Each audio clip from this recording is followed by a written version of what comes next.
Igela coiffe ikote. Papa na Kerwan, éternel Kenaya. Kanda, taba, ikote. Sensi. Nganda taba. Fene.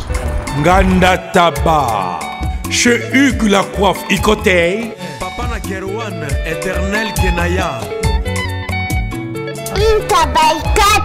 Au 174 avenue Aristide Briand, 93 320, les pavillons sous bois. À la petite porte à gauche, association Hugues Ikoté.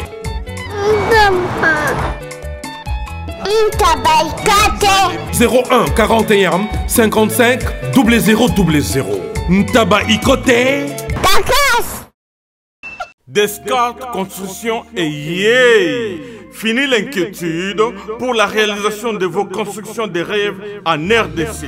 au prix imbattable. Grâce à votre entreprise installée en RDC uniquement pour vous, spécialisée en construction, réfection, bâtiments, immeubles, vente de terrains, travaux publics avec les ingénieurs architectes qualifiés au prix incroyable. Descartes Construction est aussi spécialisée en luminosité des bâtiments et éclairage public. Installation des systèmes d'alerte, intrusion pour des maisons et véhicules et tout d'autres services. Nous acceptons aussi les paiements par tranche au prix incroyable. Pas d'hésitation avec Descartes Construction. Vous ne serez jamais déçus. Pour tout contact, notre email est descartesconstruction@gmail.com. Notre numéro de contact plus 447 93 92 82 813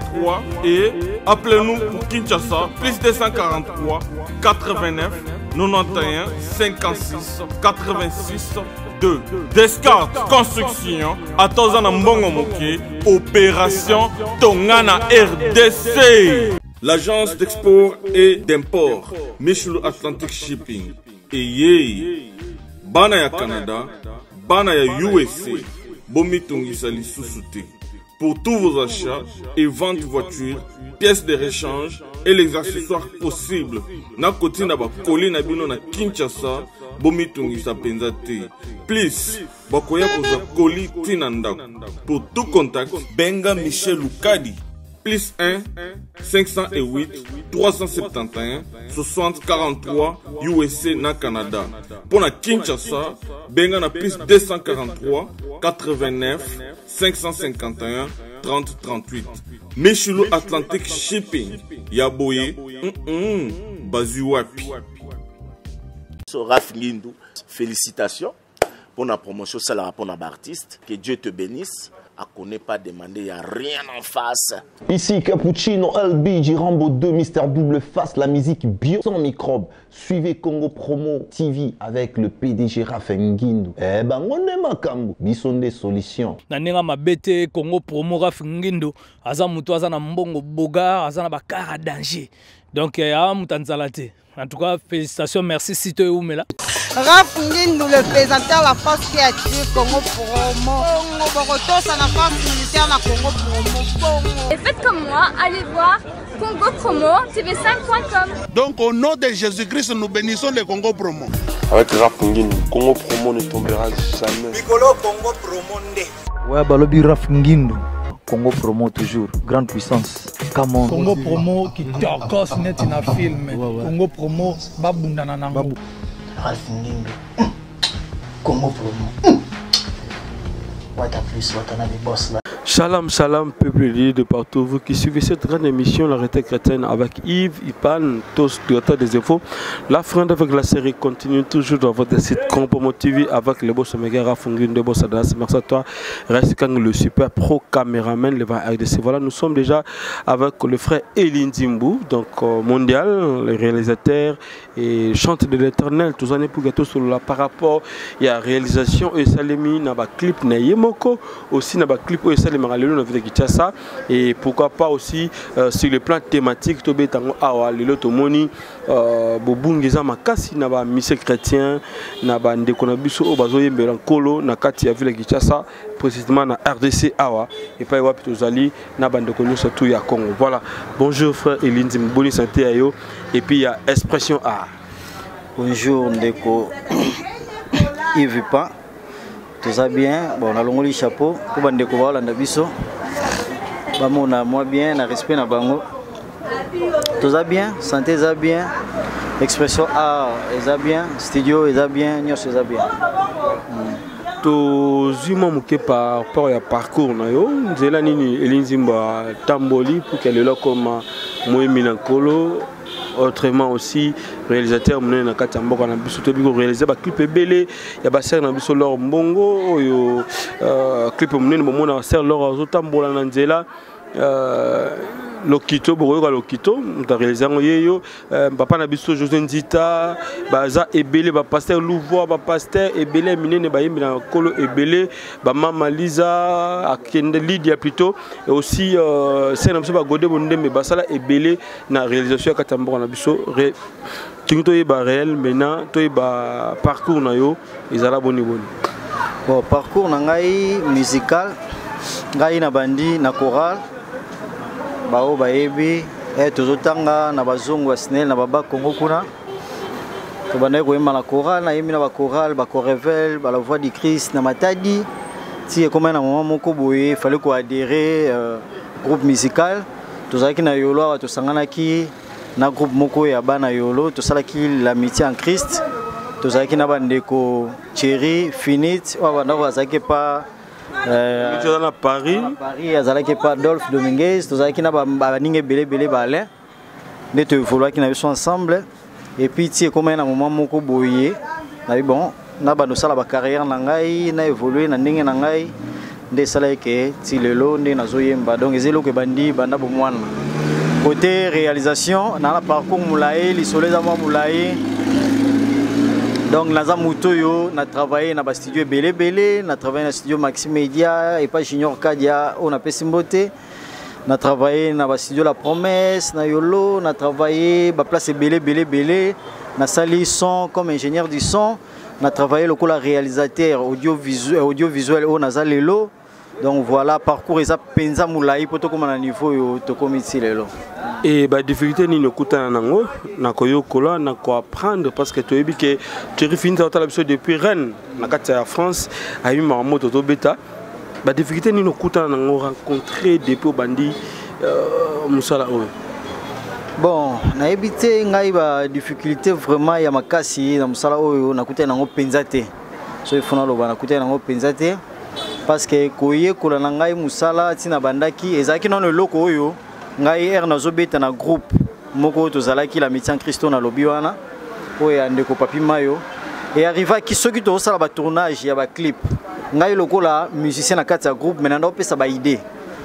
o bana na kopesa et arriva que ba réalisateur to na travailler na bango bana découvrir lo mo na kati na ngai ti e komaki ndeko moko boye Moré Pambu à travers le lot, bon, ni mon temps à commoter pour la publicité, ni il y a la communication, à comment le lokuna. Azina za réalisateur na biso na batanwana, de ko Moré Pambu. Ayebisin de ko papi mayo alobiten, mon ndengeza boye, garçon oyo faut boluka bochela mbongo moko boye ayeko la musala oyo. So ayeko musala oyo, un jour ba compter parmi ba réalisateur ya mboka oyo. Ndeya ko sala pe avec le temps. Na loki na tangi classe nango na yekoli ba mbongo chami ba moye chami mais ezaki loko moko loko ezaki na kati na ngai et que déjà ndeko Moré pe nzamba telisaki yango a constater ki yango ezaki loko moko na ngai na parcours na ngai banda ko leka na moi facilité donc moi ba complication ezala que non muto azo comprendre penate nga ba complication na jongo penate même sur le plan hardware to software nazali na possibilité on a nyonso ya ko s'adapter facilement même ndeko Junior Kadia soko la émission ayebi yimokuta constater que na kati ya bana nyonso oyo bazaki na ye habité Eli a muto aza ko évoluer plus aza ko avancer aza ko s'adapter facilement amona yeke na kati na ngaza mutu moko otia mwa mayele moko ebele pe na kati wana nde sala yeke a investisa ki mwa makasi pe na ngai parce que na muto na ko s'adapter facilement donc nation na bi que non na kuta na difficulté penza na koyekola na ndimi penate donc ils ont na kati na fallait ka mutu mo poussa espoir en ville c'est un ami tous on a problème na été kutu clip oyo ezoli ka mikolo ya ngolu na yo yem ta réaliser ngo yem ta sali ngo tie sili telaka ngai réalisateur mais muninga na réalisateur muta sali clip wana a sali clip tie sili ne nani espoir en ville muta sali ngo na pese kutu mbo te place azali en Afrique du Sud na minute yo en Afrique du Sud kutu ya sali teaser na yemo wana émission na ya maison na ya vidéo atinela ngo na WhatsApp pour na sala ngo mo promotion na ndenge na nga ba statut et puis na sala ngo déjà na sepele na ngo c'est bon et loko ya té to na problème té donc muto ko mona ke il a un problème na ye c'est que yenda na problème na ngai est-ce que vous aurez temps ya ko yokola ko apprendre ba o réalisation ça les Maralibanda peut-être aussi na ba clip étranger et surtout na ba o bande on so ba sala ka ba belle mélodie surtout ma musique moi qui toko pe moko na so ba clip na bango de ba sala libanda wana est-ce que botala ka bo apprendre pe bo yibelo mumbo bo sala libi sur le parce que zomona mono ekoti makasi asali clip koto yango ka kesali la musicien moko boyo asali oyo akesali la peka yango wana ka kingani est-ce que biloko wana eza moi bien na kata mono bon nayebi ke mutu nyonso eza na inspiration mon côté eza inspiration nyonso utara de quelque part moni mutu na façon ya s'inspiraka mutu musu akoki ko s'inspirer pendant que avant d'ayo kinzembo script eli ya sali et puis abimisi yango musu super azalaka pour asala eloko mo bo il faut s'adapter soit azwa référence et eloko mo muninga mo asalaki et puis ye apesa ligne na ye bima caché na ye et ça pe na musu super azana na inspiration te ajuka copie coller ya muninga mo boye abambi peka kuna et puis batu bamoni yo bamoni mais ce qui est vrai na yebi ke niveau nyonso ya savoir ya moto na domaine nyonso presque surtout na domaine na biso inspira toujours moto ya na moto musu yo ko moni ana niveau ya moi c'est pour na yo mais akosa eloko moko yo pour s'inspirer na yo pour s'inspirer na ngolobi ah waouh comment moto ako réfléchir boye akozala moi na mukene tibino ndebo monela ye mais en réalité pese eloko moko bo comprendre kana makambo ana makambo kasi na ye et aka teke ba mikolo to ba grand ou ba bimakala ndi ba ko moto ko s'inspirer ka pa na bango non même moto aza grand pas s'inspirer na oza c'est donc eza ngo bongo bandeko ba libanda ndengo tunaki ya libanda ce qui est vrai eza na bandeko belé bazo sala vidéo bien surtout ba Nigérien na minute yo bake musika mingi ke biso kalezalaka na vidéo to wana mona bato bande ko travailler vidéo makasi ezalaka ba sud-africain wana na kalezala pe na ba sud-africain parce que sur aujourd'hui ba clipo ya like double lelo o chango ti lelo mona onka neti za esika mayelo esalama wana o mona ka neti za esika aujourd'hui ba clip a Rebecca Malope o zongi sango lelo mona ka neti za esika donc ezana ba clip o esalama na tawana oyo keno ti lelo ero chango mona ka keno ondeza na ya sika donc ba sud-africain kala nde baleka biso na vidéo mais lelo ba nigérien pena ba évoluer makasi na vidéo na domaine wana ya vidéo ce qui est vrai ba parmi bato ba inspiré biso pe davantage le quoi ba Clarence Peter place azawana to ebike aza pe parmi ba grand oyo na niveau ya Nigeria ba osala ba combo ba osala makambo izomona na tozomona coup de chapeau basé belé même biso pe awa to ebike to inspirera pe bango na babilo na biso mususu donc ezana ngo bongo et non vice versa le temps on tali monde na mine koti ba gris et koti occultisme qui ndoke koti makasi pas comment na ba client qui ndoke koti makasi pour que batu ba chaika ba comme même so totali ba écrit mususu na ba vidéo mususu comme bank sa batu et tout ça ni lertini tout ça par rapport à ba kisi o koti na mona mine réalisation bon makambo yo etali kisi ya mamo eza spirituel bon na éviter na roza na jugement wana makasi te parce que loko eza spirituel et les loko emona na te moni omoni bato yo oyo bakendaka ba loge ya bani ya ba science occulte oyo bazana ba franc-maçon bana mambebele belé na éviter niveau ya croyance na bango soki ezalaka ndeni mais du moins ba oyo basimbi kisi mpona mosala na biso nga en réalité nayebi bango te moni nayebi bango te parce que eza na motu moko te ya pene na ngai abeteli nga lisolo ke nga nde na boye nasimba kisi nazalaka na kisi nasala mosala na kisi bon koyoka toyokaka na biso mais lokola ya makambo oyo eza ya kati ya motu eya spirituel donc na pena na ba preuve nango te na ko ndima ngo te kino nde eza boye eza na motu telaka na kisi motu tela ezasala ngo na kisi motu tela na kisi donc moi na ndima ngo eza te parce que na preuve wana te moni nga na yebi ke naza chrétien pratiquant na sambelaka ce qu'il faut na kota na profondeur ya ba prière ce qu'il faut na kina ba jeûne ce qu'il faut na sala bo nzambe wa inspirer ngai nzambe wa sali kona se so ka inspirer nga na yebi ke nzambe na inspirer ngai mutu apa aza ndenge na nzambe inspirer kai ba o ba yebi ke za nzambe te wa sali kona se inspirer bango c'est que bango wa yebi mamba osala mais du moins na yebi ke franc-maçon to ba kiso ba lobara na domaine na biso et api makambo ya lelo te soki ezali ya mambo ya lelo te parce que biso to bato to bandi vidéo te même na kina eza na bato babanda bandango liboso soki eza ke ko réussir na bango ezalaka penza po nango c'est que bango na nzambe nango bayebi nde ba réussisa mais du moins ngai ne na boyenga na lobango eya na eloko moko te otinda nga na simba kisi mpona mosala oyo tona kende loge ya bafranc-maçon nde bazana bayoka ngai ata mutu moko te aya propose ngai oyo ayebi ke ngai na ye tokenda loge moko aya atombola mosapa ya na émission na alobake Elia Kosi tokendaka na ye photo yango video yango donc eya na mutu moko te oyo akoki koloba ke Eli tozalaka na ye na loge boye na loge tel ngai nayebi yango te nayebi ke tosalaka mosala oyo esengeli ndenge esengeli oyo amonika bakende loge libanda na misu na nga nazomona yango troisième mpe koli ka ndenge olobaki troisième koli déjà nga nde libanga te mpona yawa te naye si zibe service nazwaka ata 37 koli awa na zibe service na mbala moko 37 nga kuna bangaki na yesu mwana tiaka 3 ah bon yiba yango na kiserie na bango ya mosala baza mpe na Brazzaville mwana lobaki nanga mpe na Angola bazali na Angola bazali na Brazzaville seke tobenga bango monde entier ukokaniseli ukola mundele na moni yango aza mundele te azaki yo mutu uza na France précisément ezala na Paris ezala na Rennes ezala na Lyon ezala esika nini soko uza na koli na yo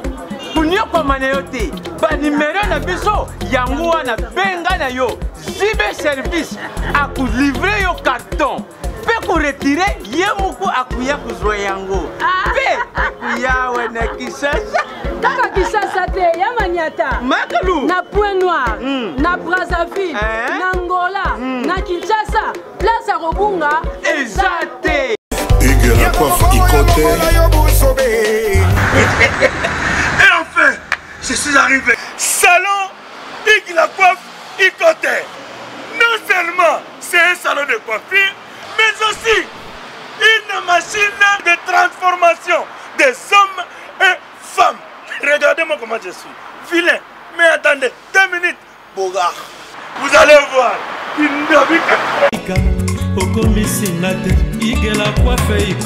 Hugues la coiffe Ikote,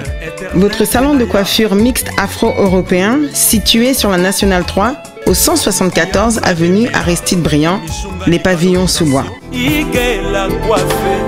Pour plus de précisions, veuillez nous contacter au 01 41 55 00 00 ou encore sur notre site hugueslacoiffeikote.com. Nous sommes ouverts tous les jours de 8h à 20h, même les jours fériés. Hugues la coiffe Ikote,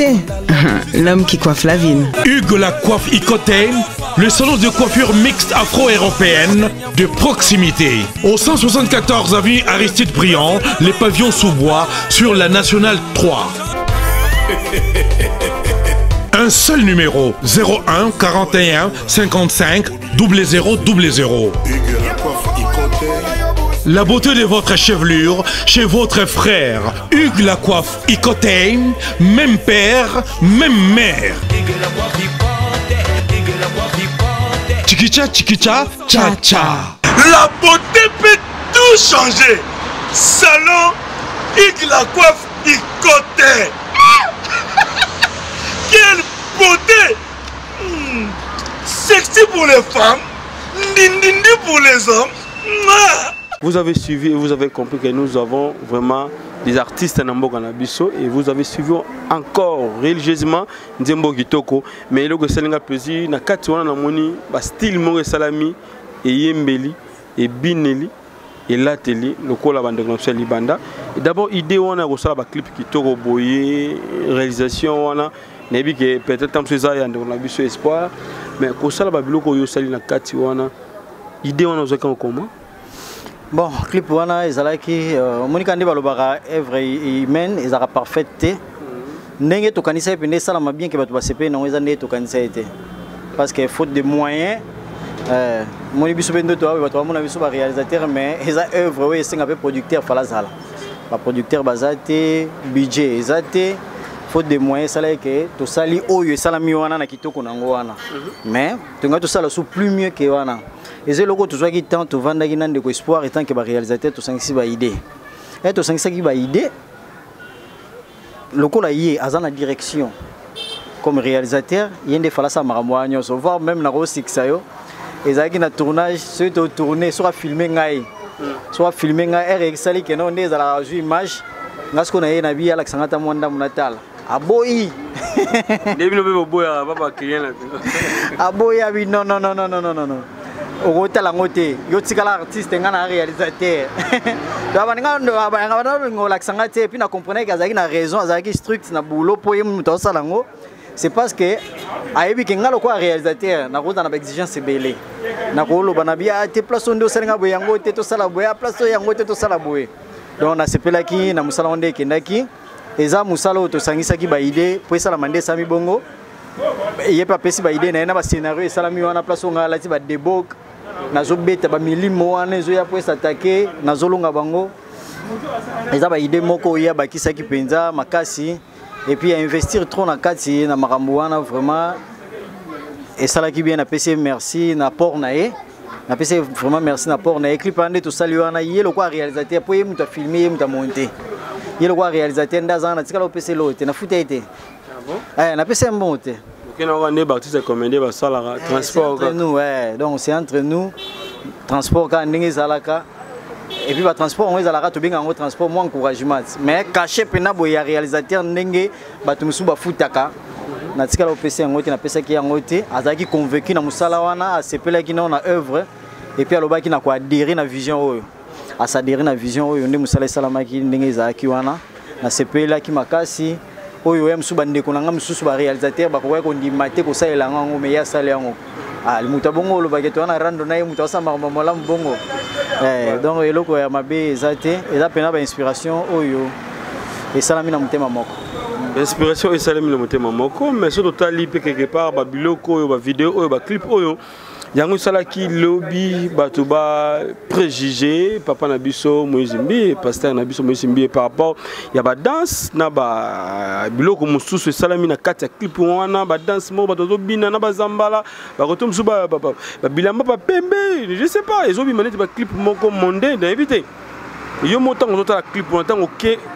au monique papa na biso Moizimbi bandeko bayaki wana pona ko loba mabe par rapport à clip ça qui mais yo zongi biso suka na biloko bato bazoboye osomata quelque part ozo komi luka sous déclin na kata makambango. Bon ce qui est vrai clip du ciel les alate so avec clip en eza monde clip du ciel les alate parce que clip du ciel les alate clip nyoso to sala kana mokila wa ezara clip esa mala mokila bon ngala mona ngo anormal bato ba juger ba danseur o babini na kati ya clip bato ba moni ngo mabe na mona ngo anormal parce que au moni musique et art musique et art na kati ya art eza na ba branche ebele chanter eza art danser eza art moni ba biloko wana nyoso ba danseur wana o babini wana ba professionnel ba bano batangi na ba institut national des arts ba bano ba futi ba frais na bango po ba yekolango siko yebisanga ba yekolango po basalango wapi non ba yekolango po basal ba sala ngonde basali bongo baza ba professionnel ba travailler na professionnel comprendre nzamba azwaka eloko mabe te nzamba azwaka eloko oyo eza malamu pe nzambe faut pese pe eloko bien nzambe likolo ya art likolo ya professionnalisme soki otie bon nzambe pourquoi pas nzamba agréant nzamba ko agréer omoni bana wana bana oyo babeti bayekoli ba danse na bango bayekoli ba futi ba mbongo na bango et puis bayoko binela ngo nzambe na mona lisumu moko te za wana konde babini wana ata lelo batu ba roloba mais nzamba sepeli moni nzambe a sepeli makasi parce que eza art oyo il faut pesa ngo vrai sens nango art faut pesa ngo vrai sens nango moni musique mitokobeta musique te lelo kaka olati ba veste minene ba pantalon minene wana batu ba moni mo santu balobi ke musique nzambe yango non moni oh tobeti wana ea chant chrétien moni parce que musique chrétienne ngandi bango te ngalo bango musique chrétienne ezala te mais ba chant chrétien déjà comprendre na kat c'est-à-dire eza loyembo oyo mutayembeli nzambe loyembo oyo mutayembeli nzambe ko chango na style nyonso oyo ya sepeli ko tia il y a une différence entre chant et chanson non so balobi chanson na chant différence pena eza pena te pour chanson eza na féminin chant eza masculin vous comprenez mais to lobi chant chrétien c'est-à-dire quoi eza na ba texte ou eza chrétien donc musique chrétienne eza la raté parce que au moni na lobango chaque fois il y en a chaque chrétien des alliés chant chrétien des alliés et puis parce que eza na bato oyo sauter les places de bakina otanga musique et bakina otanga musique bakabola te que koto ba vandia baza ba chrétien ba yekolango koto baza ba soki profane to mondain to populaire ba yekolango te ba ngonyo so ba yekolango place moko ah mutu ye moko ayebi o ya yebi nde aluka sko atala bité na dirigeant na ba thématique oyo na dirigeant ba thématique oyo et puis oyo na ba thématique na yeso moni ke fayembela nzambe ayembeli nzambe puis atie esprit moko divin na kati nango o pe moni ke fayembela soki chéri ayembeli chéri atie esprit oyo ya mona ochakuna po ya accompagnant donc ngana yebi ke musique eza musique moko et puis eza na ba chant oyo eza dédié pour nzambe eza na ba nzembo oyo mutu musu akosala sali et puis ebimi quoi lokwa bandeko na biso musu to mona ba sala yiki lokwa ba chant kubala ba yemba ba nzembo ba chant chrétien et comme nzambe wana ba nzembo oyo mutu ayembeli nzambe voilà et ba nzembo ba yembeli nzambe donc voilà na sens wande to golo ba musique chrétienne ezala raté voilà. Et voilà, donc comme on a sur émission na biso, tu ba aussi source d'inspiration na yo. Et surtout mon cas l'autre fois me sera disque moko zara kitoko pe makasi n'habiter directement aucun na disque au bimisi lelo et promotion peso bon mabino mon ke artiste. Bon, boso na salaki album moko au titre na weza ki oza malamu parce que oyo bande ko ba totala oyo eza single ngolu wana peka ndingo lobi promotion tozo vivre na communauté moko ezaki ba producteur bazate ba ko rasuko mise bala te to tsika na ba mécène banini siko biso siko na musique chrétienne eza pas si ya rejoindre ba mécène ba rapena te parce que to boka mabanga te to boka batute to imbara Yesu Christ ye moko to imbankolo donc pour muto soutenir eza mo pas si lo ba ke azala ata soki assemble la penza te ma ko croire que nzambe ya likolo azali e ga convaincu ya aider yo wanda ko aider mais biso tozana penza na ba mécène penate ya ozo mona musique na biso zo vanda boye ba promotion zo zala te tanet œuvre o bande ko batali o senti que œuvre ezali mais promotion ezate parce que moyen ko promouvoir ngo pende ezate et puis ba chaîne na biso wa po eloko eleka folar faut futa faut sala boye moni ko sala premier mois au futi mais deuxième mois même sous ko quitter moni que là parce qu'on a soutien te donc na bandeko ba otala eza pe façon moko ya koloba na bandeko ba libanda o ba moni ke ba ko soutenir biso na misala na biso tozali wana ya musala nzambe o ya moni ke azana mbongo ne moko boye wana ko chongo na musala nzambe eza pe mabete so na ko pesa numéro na ngai numéro d'inspiration répondre ah OK na pesa ka numéro na mbala moko numéro ezali plus 243 81 22 22 668 plus 243 81 22 22 668 ça te communique na WhatsApp directement na ko zwanga moko donc source d'inspiration na ngai ezaka moko eza nzambe eza bible eza ba prière donc aza na ekimelo mosusu te banda na botama ntina koli nayebi ndako nganga te nayebi kisi te nayebi bagri-gri te nayebi ka nzambe nabotami na famille chrétienne batalesinga nzambe wakela likolo na se ye nde nayebi ye nde nasambelaka ye nde nadoraka oyo nayembi na banzembo na ngai donc source d'inspiration na ngai eza nzambe source d'inspiration eza nzambe tokomi na suka émission na biso na ngo solana mena olingi maintenant solana bandeko oyo to mesani mingi na ndenge bakino balobaka mena maintenant na ngo solana ba ndeko batala biso ba chrétien musicien oyo bayembelaka nkolo pona ba clip est-ce que ba koleka pe na nzela ya Elinzimbu ba clip ya nani oyo réalisa o tamsu tangaki pe ba kombote est-ce que ya ngam wana pe osalaka nyonso tout na yo talisa bandeko batala biso ba yeba ba clip ba nani osala aussi o pesa message fort na ba o ba kolinga ba sa ba clip na primo ko promotionnel ba ya baluka Elinzimbu Elinzimbu yeyo bao bayebi bao bayebi te Elinzimbu ngai nazo sala musala ya ba clip nazo réaliser ba clip pour na ba chrétien ngai studio na ngai eza na frontière te même bao ba benga profane to populaire ba ya kapé to sala parce que studio na ngai eza commercial donc porte eza grandement ouverte to za wana expression art studio soki bokena ba YouTube bomona na sali ba clip ya frère Joenzita so beti bomona réalisation to koma wana Elinzimbu expression art studio na sali ba clip ya mama Laure Lokito na sali banzemo na il est vivant akufate te alekate ngam na salango na sali ba clip ya mama Lydia so beti nzemo mama Lydia moko kumama omona kombo na ngai ngam na sali yango soko beti clip na yemoko wana bolingo na bambonda boye ngai pe muna sali yango na sali na ba chrétien ebele na sali ba clip ebele soki na bina kotanga ba kombo boye na caméra nde vandelinga boye biso to filmera to ko caméra te ba kombo ezobunga